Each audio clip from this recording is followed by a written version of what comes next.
Mackenzie Johnston with Cattle News Central, bringing you your February 7th cattle industry headlines, brought to you by Ag Risk Advisors. They provide risk management programs to livestock producers all across the West. Whether you are concerned about price or weather risk, Ag Risk Advisors, they are here to help.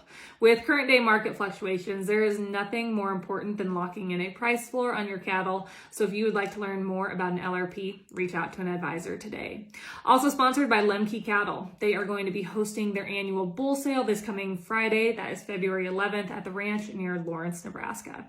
These naturally thick, heavy muscled, complete Angus, Red Angus, and Balancer genetics are developed right, guaranteed, and built for profit, with over half qualified as top dollar Angus sires, while also siring highly maternal, easy-keeping females that will keep you in the cow business. Go to lemkecattle.com, DV auction, or check them out on Facebook for weekly updates and videos. And finally, American Beef Producer Magazine. They offer in-depth articles on a wide variety of topics in our industry. They feature award-winning photography and so much more within their publication. If you'd like to check out their most recent edition, their February edition, all you got to do is click on the American Beef Producer Magazine link above in the caption. That will take you over to their Facebook page where you can check that out. American Beef Producer Magazine, guiding beef producers for over 25 years. So a new study was released last week by Texas A&M claiming that negotiated trade mandates do not provide price discovery and market transparency as part of an analysis of the Cattle Price Discovery and Transparency Act of 2021, also known as the Cattle Market Compromise Bill that was introduced by Senator Fisher and Senator Grassley. Much like how the University of Arkansas was requested to submit research on our cattle markets, Texas A&M was requested to submit their analysis of this bill to the Senate Ag Committee. According to the report, if the Cattle Price Discovery and Transparency Act would have been enacted on January 1st of 2022, the following would be the minimum requirements of negotiated trade by region. So Texas, Oklahoma, New Mexico, 15.1%, Kansas, 26.7%, Nebraska, 45.3%, and Iowa and Minnesota also at 45.3%. Colorado was excluded due to a lack of consistent data. The report claims that the burden to increase negotiated cash would fall heaviest on the Southern Plains, and of course it would, because they rarely participate in the spot market. Over the past year, negotiated trade reached a stable minimum across all of our cattle feeding regions and began to trend upward thanks to NCVA's 75% voluntary plan, according to the report. If our industry were to reduce the use of AMAs, we would see volatility increase in cattle supply to individual plants, because AMAs assist in the procurement and scheduling of cattle for delivery far into the future.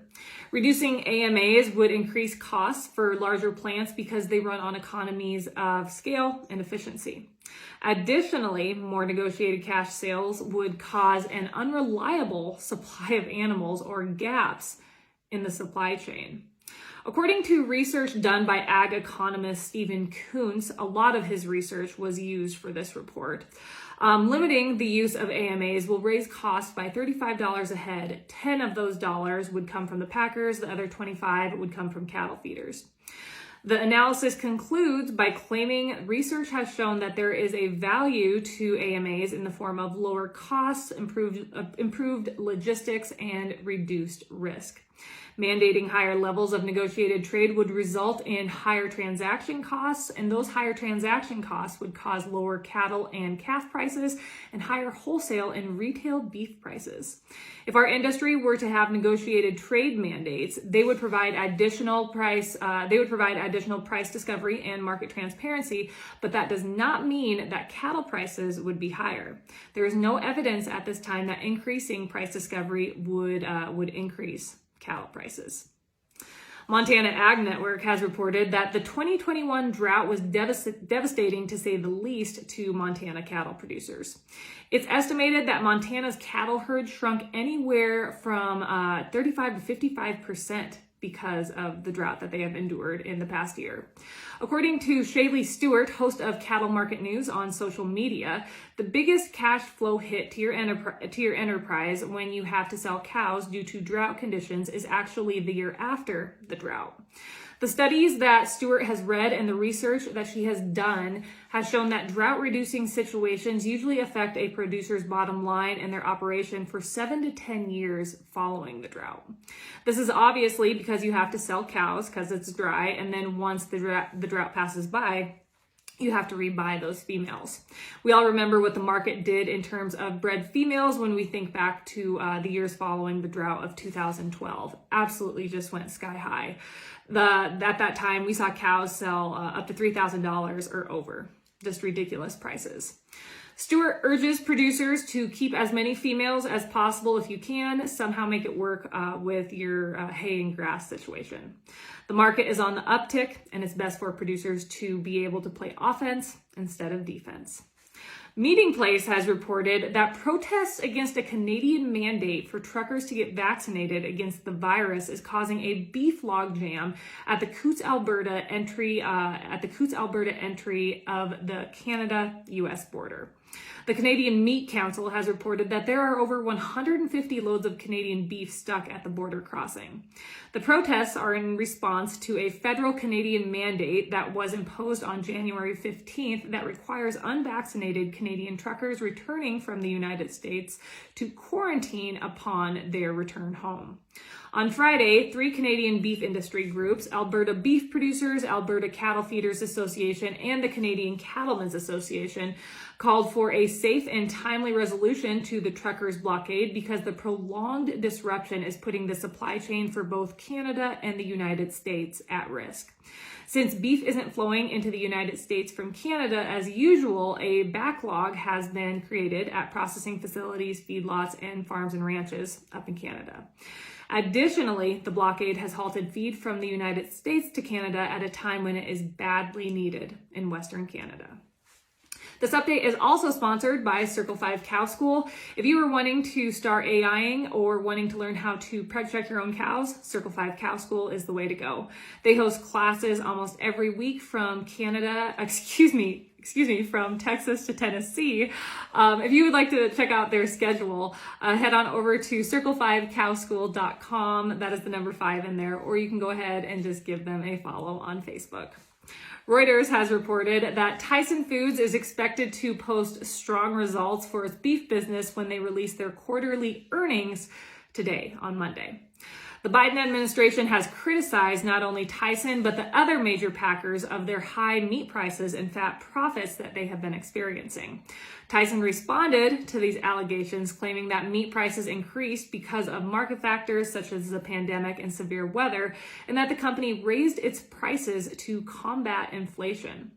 Arun Sundaram, senior equity research analyst for CFRA Research, expects margins for Tyson's beef unit to reach 16% year over year for October through December of 2021. That is the first quarter of Tyson's financial year, and this increase is thanks to increased meat prices.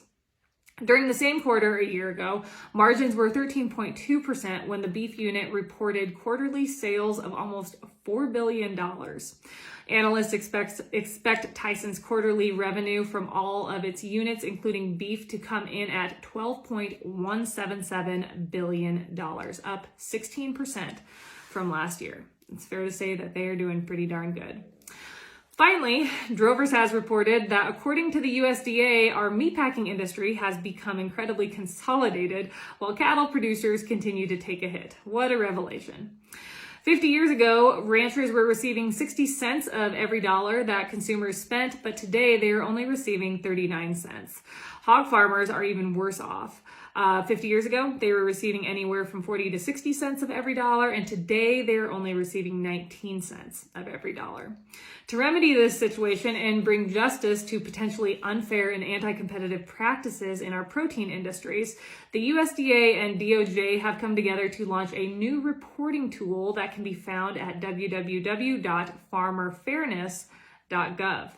Ag Secretary Tom Vilsack encourages producers who are aware of potential violations of competition laws to submit information so that the USDA and DOJ can take action to create more competitive markets in agriculture. A complaint will go through a series of reviews before appropriate action will take place. That is all I have for you guys this morning. I hope you all had a great weekend. Have yourself a great Monday. I'll catch you later.